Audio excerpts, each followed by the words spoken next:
আগামী 29 মার্চ 2025 আবার এক বিরল মহাজাগতিক ঘটনার সাক্ষী হতে চলেছে বিশ্ববাসী। 2025-এর সর্বপ্রথম সূর্যগ্রহণ সংঘটিত হতে চলেছে আগামী শনিবার দিন ভর দুপুরে। এই দিন পৃথিবীর কিছু অংশে অন্ধকার নেমে আসবে। বছরের এই প্রথম সূর্যগ্রহণ কখন হচ্ছে, কোথায় এই সূর্যগ্রহণ দেখা যাবে, এই সূর্যগ্রহণের কী প্রভাব পড়বে তা আজ এই ভিডিওতে আপনাদের সামনে বিস্তারিত আলোচনা করব। নমস্কার দর্শক বন্ধুরা, আমি শিউলি। আমার হ্যাপি উইথ শিউলি চ্যানেলে সকলকে সুস্বাগতম জানাই। বন্ধুরা, বৈজ্ঞানিক পরিভাষায় সূর্যগ্রহণ বলতে বোঝায় চাঁদ যখন পরিভ্রমণ অবস্থায় কিছু সময়ের জন্য পৃথিবীর এবং সূর্যের মাঝখানে এসে পড়ে। তখন পৃথিবী কোন অংশে মানুষের কাছে সূর্য আংশিক বা সম্পূর্ণরূপে কিছু সময়ের জন্য অদৃশ্য হয়ে যায়, আর এই কারণেই এই ঘটনাকে সূর্যগ্রহণ বলে অভিহিত করা হয়। অমাবস্যার পরে নতুন চাঁদ ও সময় এই ঘটনা ঘটে থাকে। অন্যদিকে সনাতন ধর্মে মতে রাহু এবং কেতুর প্রভাবে সূর্যগ্রহণ হয়ে থাকে।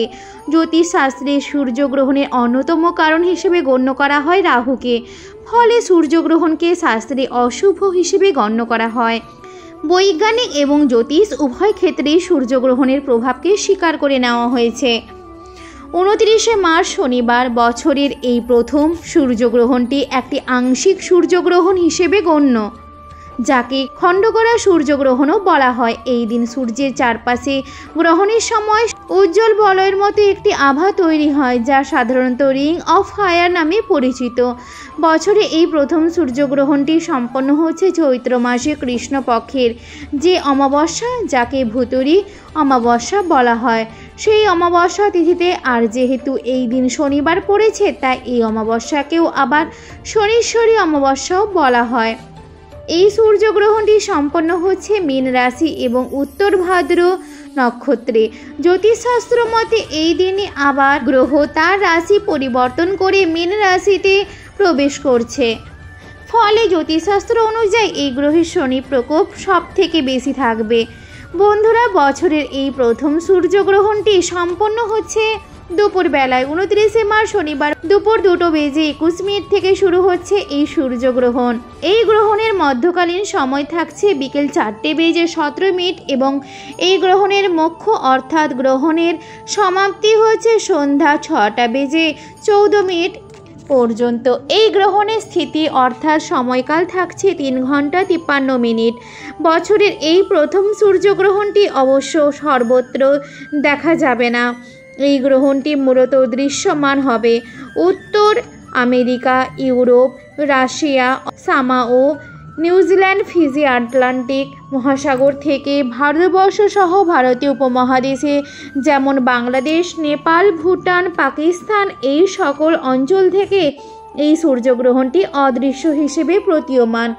অর্থাৎ সূর্যগ্রহণটি এই সকল স্থানে দেখা যাবে না। ভারতবর্ষ সহ ভারতীয় উপমহাদেশে দিনের বেলায় এই সূর্যগ্রহণ সংঘটিত হলেও এই সূর্যগ্রহণ অদৃশ্য থাকার পেছনে প্রধান কারণ হলো এই সূর্যগ্রহণটি যেহেতু একটি আংশিক সূর্যগ্রহণ, অর্থাৎ এই সময় মূলত চাঁদের উপছায়ার প্রাধান্য বেশি থাকে, তাই চাঁদ পুরোপুরি সূর্যকে ঢেকে ফেলতে পারে না। এই জন্য এই সূর্যগ্রহণের নাম খণ্ডগ্রাস সূর্যগ্রহণ। আর সেই কারণে এই সূর্যগ্রহণ দিনের বেলায় ভারতবর্ষ সহ ভারতীয় উপমহাদেশে সংগঠিত হলেও এই সূর্যগ্রহণটি আমাদের কাছে অদৃশ্য হিসেবে প্রতীয়মান হবে। আর শাস্ত্র মতে অদৃশ্য সূর্যগ্রহণের ক্ষেত্রে কোনো সূতককাল বৈধ নয়। সূতককাল বলতে বোঝায় সূর্যগ্রহণের পূর্ববর্তী 12 ঘন্টার সময় এবং পরবর্তী 12 ঘন্টার সময়। এই সময়কালকে অত্যন্ত গুরুত্বপূর্ণ সময়কাল হিসেবে গণ্য করা হয়। এই সূর্যগ্রহণ অদৃশ্য, তাই এই সূর্যগ্রহণের এই সূতককাল থাকছে না। পাশাপাশি অদৃশ্য গ্রহণের পাকপত্র পরিত্যাগের কোনো প্রকার বিধিনিষেধ নেই, অর্থাৎ রান্না করা খাবার কখনোই ফেলে দেবেন না। তবে আংশিক সূর্যগ্রহণের ক্ষেত্রে সূতককাল বৈধ না হলেও সূর্যগ্রহণের যে সময়কাল, সেই সময়কালটি কিন্তু অত্যন্ত গুরুত্বপূর্ণ। এই সময়কালে সূর্যগ্রহণের যাবতীয় বিষয়গুলি অবশ্যই মেনে চলার চেষ্টা করুন। এই সময়কালে যে বিষয়টি সবথেকে বেশি গুরুত্বপূর্ণ তা হলো সূর্যকে খালি চোখে দেখবেন না, যা চোখের জন্য অত্যন্ত ক্ষতি হতে পারে। চশমা দিয়েও এই সময় সূর্যকে দেখবেন না, ক্ষতিকর হতে পারে।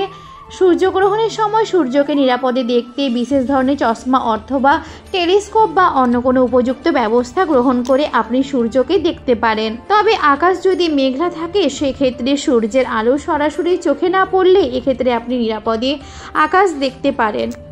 অন্যদিকে শাস্ত্রমতে সূর্যগ্রহণকে অশুভ হিসেবে গণ্য করা হয়, তাই সূর্যগ্রহণের সময় কোনো শুভ কাজ করা উচিত নয়। এই সময় অন্ন বা জল গ্রহণ করা উচিত নয়। খাবার ও পানীয়তে তুলসী পাতা দিয়ে রাখতে হয় এবং তা ঢেকে রাখতে হয়। এই সময় শাস্ত্রমতে কোনোরূপ কোনো পুজো অর্চনা করা যায় না, তবে মন্ত্র বা জপ অবশ্যই করা যেতে পারে। গর্ভবতী মহিলাদের ক্ষেত্রে গ্রহণ চলাকালীন সময়ে রান্না করা বা সেলাই করার কাজ উচিত নয় বলে গণ্য করা হয়। এই সময় তাদের বাড়ি থেকে বেরোতেও বারণ করেন প্রবীণরা। সূর্যগ্রহণ চলাকালীন সময়ে তুলসী গাছের পাতা কখনোই ছিঁড়তে নেই। এই সময় ঠাকুর ঘরের দরজা বন্ধ রাখতে হয়, ঠাকুরকে এই সময় স্পর্শ করতে নেই। বহুকাল ধরে এই বিষয়গুলি শাস্ত্রে মেনে চলার কথা বলা হয়েছে। এগুলি মানা না মানা সম্পূর্ণ আপনার ব্যাপার। এই সূর্যগ্রহণে অবশ্যই জ্যোতিষশাস্ত্র মতে শনির প্রভাব থাকছে। এর ফলে বিভিন্ন রাশির জাতক জাতিকাদের ওপর এই গ্রহণের বড় প্রভাব পড়বে। এই গ্রহণের সবথেকে বেশি প্রভাব পড়বে মেষ রাশি, কর্কট রাশি, সিংহ রাশি, তুলা রাশি, ধনু রাশি এবং মীন রাশির জাতক জাতিকাদের। এই সময় তাদের অবশ্যই সাবধানতা অবলম্বন করা প্রয়োজন। অহেতুক কোনো ঝুঁকিপূর্ণ কাজ, অশান্তি এই সময়কালে এড়িয়ে চলার চেষ্টা করুন এবং নিজের স্বাস্থ্যের প্রতি নজর দিন। বন্ধুরা, যদি ভিডিওটি ভালো লাগে থাকে অবশ্যই লাইক, শেয়ার, কমেন্ট এবং সাবস্ক্রাইব করতে একদম ভুলবেন না। সকলের মঙ্গল হোক এই কামনা করি। দেখা হচ্ছে পরবর্তী ভিডিওতে। ভালো থাকুন, সুস্থ থাকুন। রাধে রাধে।